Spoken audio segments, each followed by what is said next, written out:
Hello guys, welcome back to mister 3G vlogs. మరొక వీడియోలో మీ అందరికీ స్వాగతం సుస్వాగతం. నా పేరు త్రినాథ్. నేను ఇండియన్ రైల్వేలో టెక్నీషియన్ గా వర్క్ చేస్తూ ఉన్నాను. గైస్, ఈ వీడియోలో ఆర్ఆర్బి ఎన్టీపీసీ నోటిఫికేషన్ కి సంబంధించి ఫీమేల్ క్యాండిడేట్స్ కి కొన్ని డౌట్స్ అయితే ఉన్నాయి. నేనేంటంటే ఈ రోజు కొన్ని ఇంపార్టెంట్ కామెంట్స్, అందరికీ ఉన్న డౌట్స్ ని కొన్ని ఇంపార్టెంట్ కమెంట్స్ కి అయితే రిప్లై ఇస్తాను. ఓకేనా? సో ముందుగా ఫస్ట్ కామెంట్ అయితే చూద్దాం. స్వాతి అడుగుతున్నారు, sir please reply me, apply చేసేటప్పుడు అండర్ గ్రాడ్యుయేట్ పోస్టులకి టైపింగ్ సర్టిఫికేట్ కంపల్సరీ కావాలా sir? Please reply. Typing certificate అనేది అవసరం లేదు.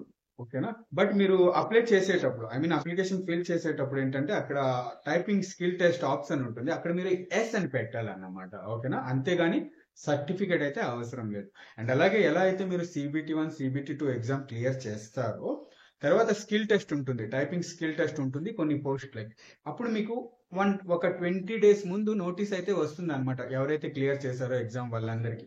సో ఈ 20 days గ్యాప్ లో 20 days 25 days గ్యాప్ లో టైపింగ్ అనేది మీరు ఈజీగా క్లియర్ చేసేస్తారు. అలాగే ప్రతి నిమిషంలో ఎన్ని వర్డ్స్ కొట్టాలి అనేది నోటిఫికేషన్ లో ఉంది, మీరు ఒకసారి చదవండి.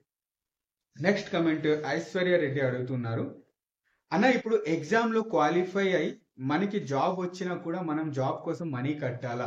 ఇన్ ల్యాక్స్, బ్రాకెట్ లో ఇన్ ల్యాక్స్ అని అడుగుతున్నారు.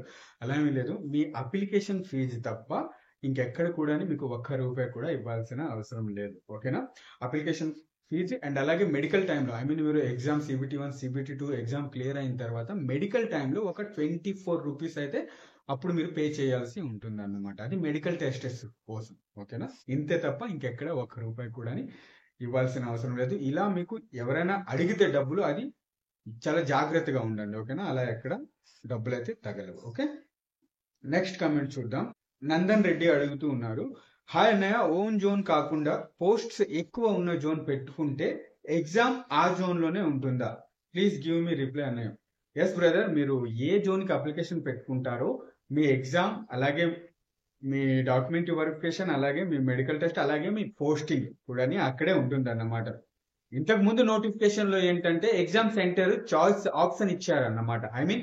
మీరు ఏ జోన్ కి అప్లికేషన్ పెట్టుకున్నా సరే మీ ఎగ్జామ్ సెంటర్ అనేది మీకు దగ్గరలో రాసుకునేటట్టు ఆప్షన్ ఇచ్చారు. బట్ ఇప్పుడు అలా అయితే లేదు. ఓకేనా?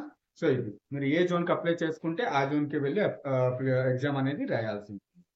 నెక్స్ట్ కమెంట్ చూద్దాం. శ్రీనివాస్ అడుగుతున్నారు, అన్న NTPC CBT1 CBT2 ఎగ్జామ్ తెలుగులో ఉంటాయా? తెలుగులో అటెంప్ట్ చేయొచ్చా అని అడుగుతున్నారు. ఎస్, ఎగ్జామ్ లాంగ్వేజ్ అనేది తెలుగులో ఉంటుంది. బై డిఫాల్ట్ ఇంగ్లీష్ అయితే వస్తుంది. బట్ మీరేంటంటే అప్లికేషన్ ఫిల్ చేసేటప్పుడు మీ ఎగ్జామ్ లాంగ్వేజ్ వచ్చేసి తెలుగు అని సెలెక్ట్ చేసుకోవాలి. అప్పుడు మీకు 2 భాషల్లో ఎగ్జామ్ పేపర్ అయితే కనిపిస్తుంది, ఒకటి English, next Telugu. Okay, next comment చూద్దాం. అనుష బొట్టు అడుగుతూ ఉన్నారు, ఉమెన్స్ రిజర్వేషన్ కోటాలో పోస్టులు ఇస్తారా రైల్వేలో? ఇక్కడ జెండర్ రిజర్వేషన్ ఉండదు. ఇక్కడనే కాదు, ఎనీ సెంట్రల్ గవర్నమెంట్ లేదా స్టేట్ గవర్నమెంట్ ఉద్యోగాలకి జెండర్ రిజర్వేషన్ అనేది ఉండదు. అందరూ ఈక్వల్ అన్నమాట. కాకపోతే కేటగిరీ వైజ్ గా రిజర్వేషన్ అయితే ఉంటుంది. UR, OBC, SC ST, EWS, ఇలా కేటగిరీ వైజ్ గా రిజర్వేషన్ అయితే ఉంటుంది, జెండర్ వైజ్ గా ఉండదు. అందరూ అప్లికేషన్ పెట్టుకోవచ్చు. ఎవరి వద్ద అయితే ఎడ్యుకేషన్ క్వాలిఫికేషన్ ఉండి ఆ పోస్ట్ కి సంబంధించి ఏజ్ వాళ్ళ దగ్గర ఉంటే కనుక ప్రతి ఒక్కరూ అప్లికేషన్ పెట్టుకోవచ్చు. మేల్, ఫీమేల్, ట్రాన్స్జెండర్ ప్రతి ఒక్కరూ అప్లికేషన్ పెట్టుకోవచ్చు. ఓకే, నెక్స్ట్ కామెంట్ చూద్దాం. కీర్తి అడుగుతూ ఉన్నారు, బ్రదర్ బీటెక్ ఫైనల్ ఇయర్ వాళ్ళు NTPC గ్రాడ్యుయేషన్ పోస్ట్ కి అప్లై చేయొచ్చా? లేదు, ఎవరిదైతే ఎడ్యుకేషన్ క్వాలిఫికేషన్ పూర్తిగా కంప్లీట్ అవ్వలేదు, ఒక గవర్నమెంట్ నోటిఫికేషన్ వచ్చినప్పటికీ ఆ టైంకి ఎవరిదైతే ఎడ్యుకేషన్ కంప్లీట్ అవ్వదు, ఓకేనా, వాళ్ళు ఎలిజిబుల్ కాదు. ఎవరిదైతే కంప్లీట్ గా ఎడ్యుకేషన్ కంప్లీట్ అయిపోయి రిజల్ట్ అనేది వాళ్ళ చేతిలో ఉంటుందో వాళ్ళు మాత్రమే ఎలిజిబుల్. ఓకే, నెక్స్ట్ కమెంట్ చదువుదాం. గాయత్రి మంత్రి అడుగుతూ ఉన్నారు, అన్న C-section డెలివరీ ఉమెన్ అప్లై చేయొచ్చా లేదా? ప్లీజ్ రిప్లై ఇవ్వండి. చూడండి సిస్టర్, C-section అలా ఏమి ప్రాబ్లం ఏమీ లేదు. ఓకేనా? ఏంటంటే మీ వద్ద ఆ పోస్ట్ కి సంబంధించిన ఎడ్యుకేషన్ క్వాలిఫికేషన్ ఉండి అలాగే ఏజ్ ఉంటే కనుక తప్పకుండా ప్రతి ఒక్కరూ అప్లికేషన్ పెట్టుకోవచ్చు. ఓకేనా? C-section అయింది, నార్మల్ డెలివరీ, అవేమీ ప్రాబ్లం అయితే కాదు. ఓకే, నెక్స్ట్ మామిళ్ళ నీల అడుగుతున్నారు, ఒక డిగ్రీ చదివిన అభ్యర్థి బోత్ ఇప్పుడు RRB NTPC 2 నోటిఫికేషన్లు వచ్చాయి. ఒకటి ఇంటర్ సెకండ్ ఇయర్ వాళ్ళ కోసం అండ్ అలాగే డిగ్రీ వాళ్ళ కోసం అన్నమాట.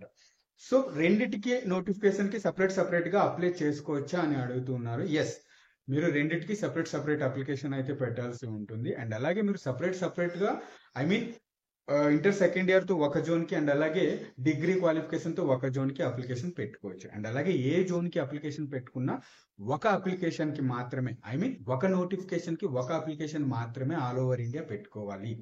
2-3 అప్లికేషన్లు పెడితే గనక రిజెక్ట్ అయిపోతుంది. ఇది గుర్తుపెట్టుకోండి. ఓకే, నెక్స్ట్ ప్రియాంక అడుగుతూ ఉన్నారు, హాయ్ అన్న, మనం ఈ జోన్ అప్లై చేస్తే అక్కడ ఎగ్జామ్ రాయాలా, జాబ్ కూడా అక్కడే ఉంటుందా? ఎస్, ఆల్రెడీ ఈ కామెంట్ కి రిప్లై ఇచ్చేసాను. ఏ జోన్ కి అప్లికేషన్ పెట్టుకుంటే ఆ జోన్ కి మనం ఎగ్జామ్ రాయడానికి వెళ్ళాలి అండ్ అలాగే పోస్టింగ్ కూడా అక్కడే ఉంటుంది అన్నమాట. ఓబీసీ సర్టిఫికెట్ లేకపోయినా పర్వాలేదా అన్న, జనరల్ లో పెట్టుకుంటే మార్క్స్ కాంపిటీషన్ ఎక్కువ ఉంటాయా, ప్లీజ్ టెల్ మీ అన్నయ్య. ఎస్, యూఆర్ కేటగిరీలో ఏంటంటే ఐ మీన్ అన్రిజర్వ్డ్ కేటగిరీలో ఏంటంటే కాంపిటీషన్ ఎక్కువగా ఉంటుంది. మీ కట్ ఆఫ్ అనేది చాలా ఎక్కువ ఐ మీన్ 90 వరకు వెళ్ళిపోతూ ఉంటుంది అనమాట.